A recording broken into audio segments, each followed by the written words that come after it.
Hey guys, Blackjack here, and today we're going to be doing something different in that I'm going to be reviewing this. This is my new tablet. There you go.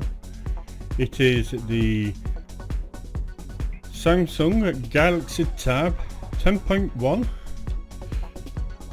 2019 edition. The Galaxy Tab A 10.1 2019 edition. Now this is the LTE version, so yeah, you can go on to mobile broadband as well. Now this is running Android Pie with the April 2019 update, and Samsung generally has a good track record when updating tablets. They usually do it for about 2 years. You might not get the latest version of Android, but they do keep up with the security patches. Now I have been told that this is definitely going to get Android Q when that comes out later on, probably this month or next month. It will take a while for it to come onto here, but it will eventually come onto here. So you are going to get at least one major update on this tablet. Now for the build quality, as you can see on the back, it is metal apart from this top here, which has got all the antennas on it.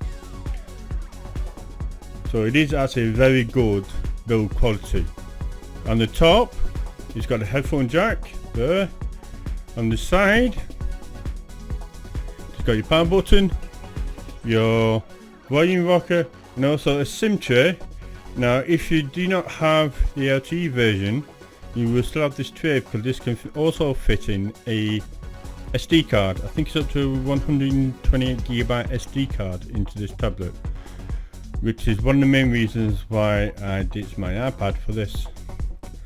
I've actually ditched everything to do with Apple, because I've got a Pixel, this Chromebook and a PC now.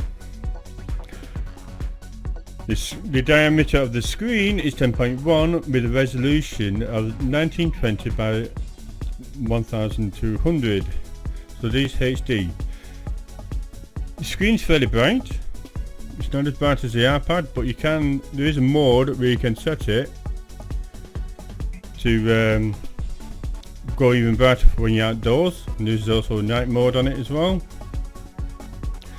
The skin of the Android uses the Samsung One UI. I'm not a great fan of it, to be honest. I wish I'd just left it alone, but it comes on every single Android device that is. Now for storage, you get 32GB of storage on it, but only 21GB is usable when you get it out of the box, because it comes with some Samsung apps on it, as well as the customizations which Samsung's done to Android. You can uninstall some of those apps and get it up to 23GB of user storage available, so that's not too bad. I'm sorry, but the micro SD card support is not 128GB, is 500GB or 480GB SD cards you can put in here. For the CPU, if I just flip over to my screen a minute, this is the CPU Z report for the CPU. Now it is an 8-core CPU with 2 ARM A73s running at 1.77 GHz. That is the fast storage, and 6 ARM Cortex A53s at 1.6 GHz. Those are the slow cores. So we'll flip between the two depending on what you're doing. As you can see on here, oh, can you? Yeah, no you can't. Okay, it's got 2GB of RAM, and it's got a Mali G71 GPU on it. So that ain't too bad. For the interface, like I said, it's running the the Samsung One U on here, and it does support split screen, as you can see here. I've got Google Play on one side and settings on another, but you can do this with most apps. It's not as intuitive to use this as it is on the on the Apple iPad, but it is available. and it is fairly easy to use. It's just not as easy to use as it is on the iPad. You can also, with the Samsung One U, you can have floating apps as well, like you can on the iPad.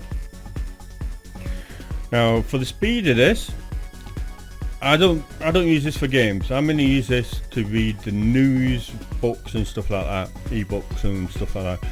I have installed Asphalt 9 on here. It ran fine. At full settings, not a problem, no stuffing, no nothing. I've also read online that you can play PUBG in here at medium settings, fine. But this does not support Fortnite. So if you do want to get this for Fortnite, yeah, don't bother. As for the cameras, it has got, just give me a sec while I go back to my Google Documents. It has got a 8 megapixel camera on the back and a 5 megapixel selfie on it. I do not know how good the cameras are for this because I don't use the cameras. I've got a Pixel 3a.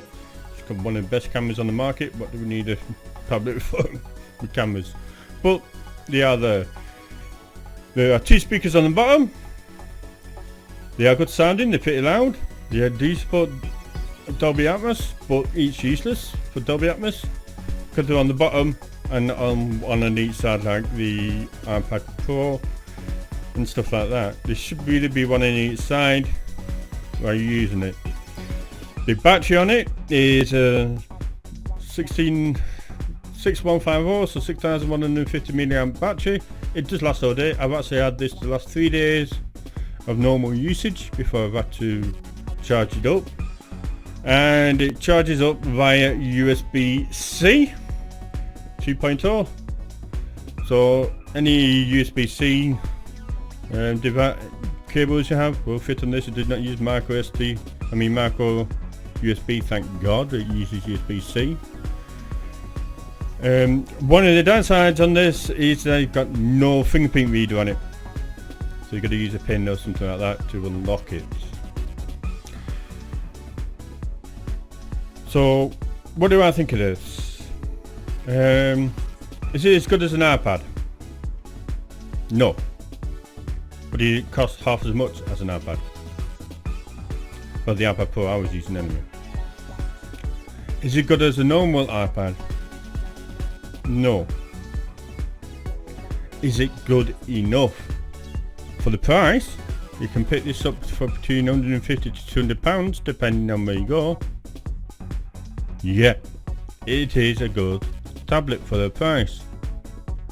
It will last 2 years. It's solidly built, so you know it will last 2 years, especially if you put it into something like this, which is a case for it, which I picked up off Amazon for about £8. I shall leave a link in the description below if you want to, if you like this video, then please press the like button and subscribe. But as you can see, fits in the case and you can just stand it up like that. £7 from Amazon. So yep, it's a good enough case.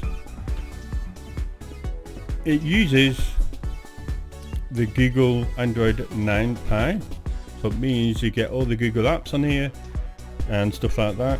One of the things I did not like about the Apple iPad is that I've used the Google apps for a very long time. I've used Google Music for my music when I buy music.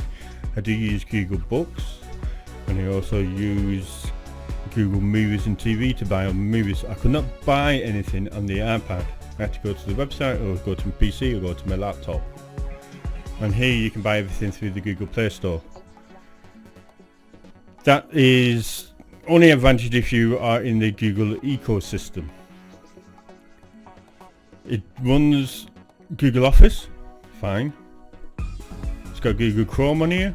For a tablet, yeah, it's alright.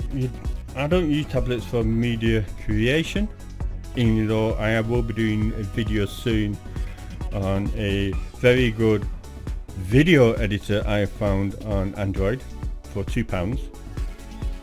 Well, it's free, but for £2 to get rid of the logo. That will come in handy with the SD card support on here, the Founding Gig SD card support on here, I will be putting a 32GB SD card in here, and we'll show you that even though this does not come with iMovie, which is a very good video editor for iPad, you can get something which is actually better than iMovie. So I did used to use iMovie to do old videos on my old YouTube channel. This one I think is better. The only downside for me on this is it does not have Affinity Photo, because that's only for the iPad. But you can get things like Snapseed on here. Nowhere near in the same league as Affinity Photo, but at least it's something. It supports Google Movies directly out of the box. I mean Google Photos directly out of the box, which is, I've used that since it came out. Stuff like that. So all the Google stuff works good. There are some stuff you got to buy which you don't have to buy on iPad, like the video editor.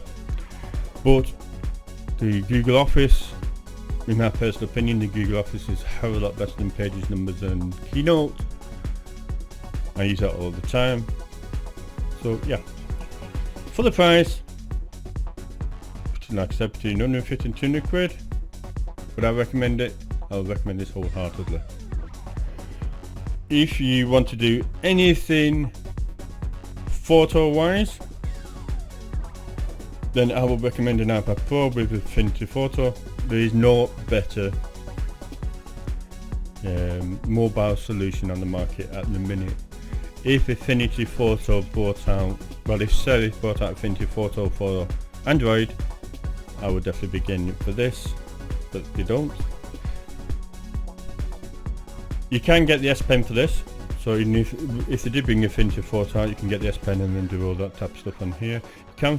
You can attach Bluetooth keyboards to this. It supports Bluetooth, but I think it's 4.1 or 4.2, and it also supports wireless AB down, so AB, and stuff like that.